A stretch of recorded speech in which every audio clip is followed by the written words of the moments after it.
Yeah, before we get started on the game, I think that there's some things bigger than wins and losses, and it's a tough week for the Sons of Ben with the anniversary of the passing of Eric Schertz. You know, the term family I think gets thrown around a little loosely these days in sports. You hear it all the time, but he was a big part of the Union family.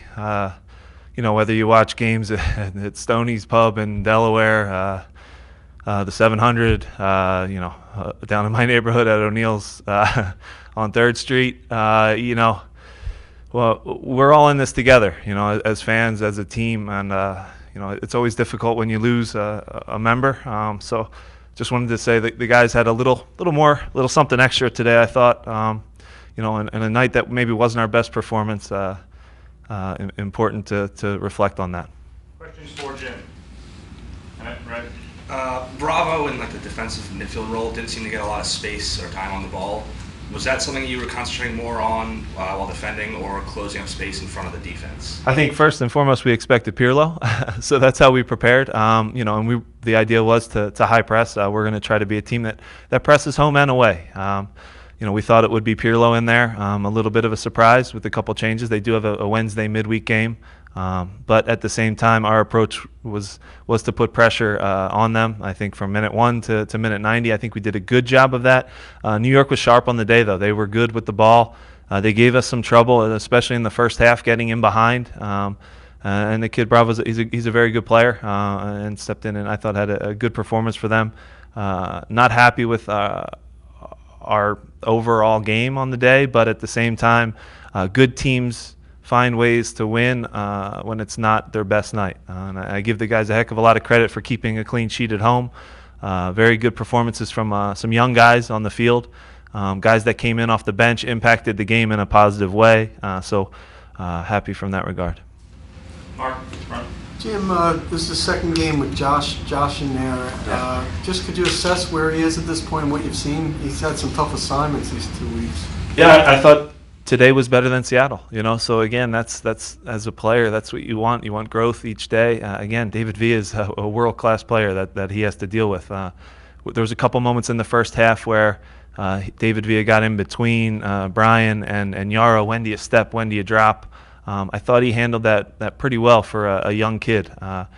Again, I've told you guys, physically, there's no question, right? So his speed, his ability to be strong. He has a very strong upper body, although his legs are skinny. He's pretty sturdy up there. So he'll be fine physically. The things you can't recreate, I can't recreate in training, no matter what the situations that you see in the game. When it's 90 minutes, when it's against Clint Dempsey, or when it's against David Villa, I can try all I want, but until you go through it, it's the only way to learn. And he's stepped up and done a great job, but it needs to be said, the guys around him are doing a good job too. I think it's a nice warm blanket back there when you have Andre Blake behind you to come out on crosses and be speaking and communicating. So it's a team effort, but Josh individually had a good performance. I think it was a step up from Seattle. I thought his passing was excellent. He read the game well and did a good job.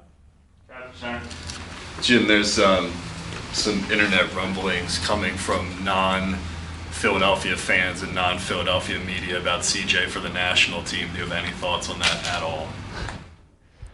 Yeah, I mean, bloggers are great. They can write and say anything without any accountability sometimes. But no, he's a great player. I mean, listen, CJ, Ernie and I had individual meetings with all of our players, and he should aspire to play for the national team because he's that talented. I'm not a coach that's gonna.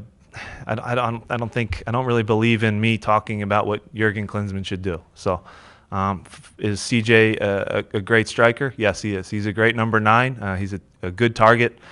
The plays he makes to hold the ball up are as good as anyone in our league right now. And he has a knack for getting on the end of crosses. Is he perfect and clinical in front of goal? No, he's working on it every day though, and he's getting better. I can see it in training each and every day. He's in a good way right now. He's a free thinker. I would say that. So he's in his own planet, maybe. Is that a good? He's from the planet Lovetron, maybe. I don't know where he's from. But again, when he's clicking and fighting for us, he gives us everything that he has. I will always go to bat for him, but for me to speak about the national team, I don't think it's appropriate. But darn good player, playing very well, playing at his highest level, and scoring goals in our league. Mike on the right, third row. Tranquillo starts today. What did you think of his performance over 65 minutes? It was good. I thought it was a solid performance.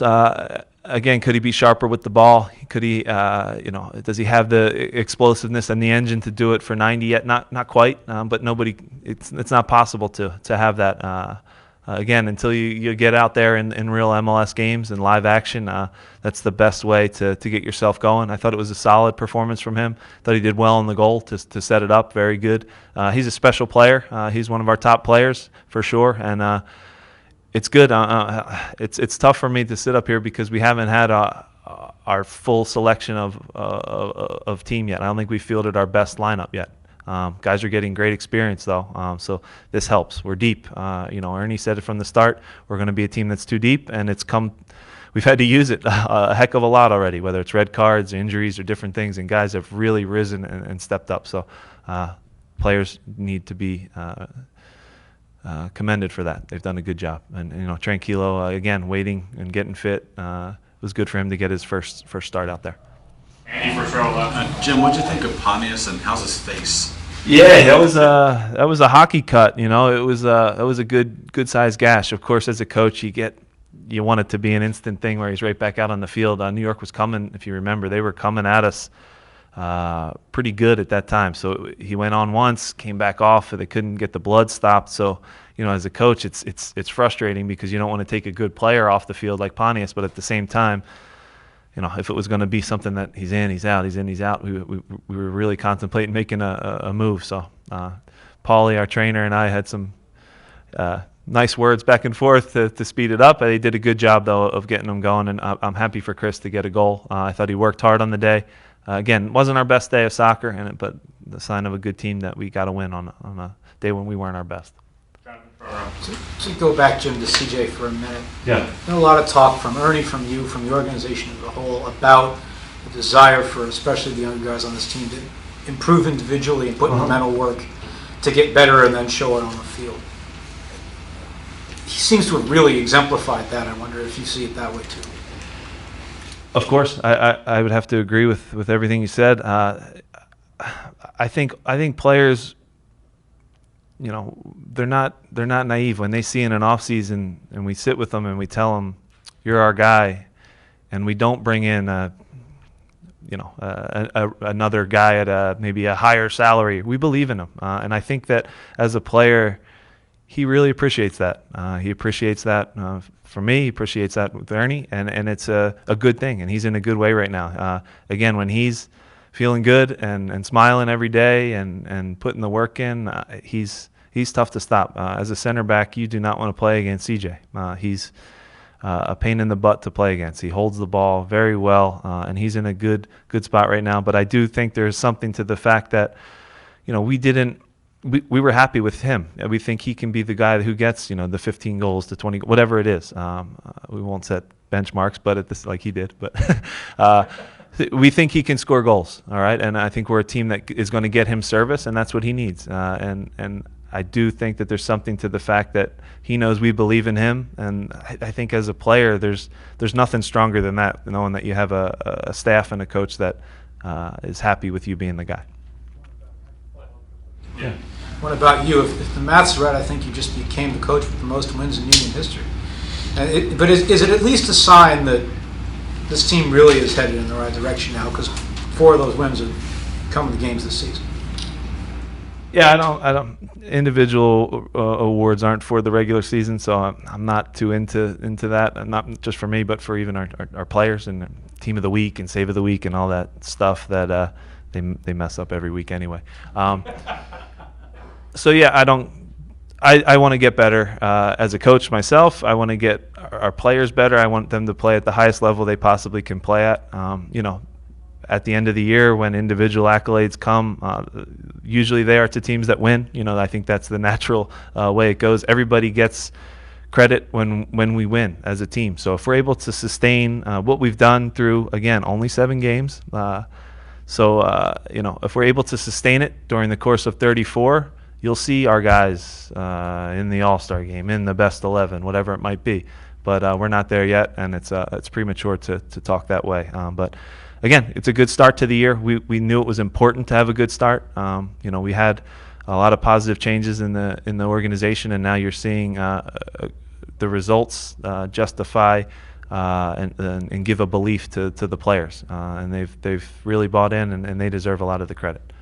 Last one, right now. So compared to the Dallas game at the beginning of the season, the New York City wingers were also playing very wide. Do you want to comment how that defense has improved and not really getting dragged out and opening up space for second runners or whatnot too? Yeah, Shilton and Mendoza gave us fits in the first half. It was actually, in some ways similar to the Dallas first half when you have two speedy wingers. I think we got caught trying to get a little bit too tight to them, and they were able to 1-2, and they have speed. I said at halftime to Fabinho, Shilton is faster than you. That's not changing.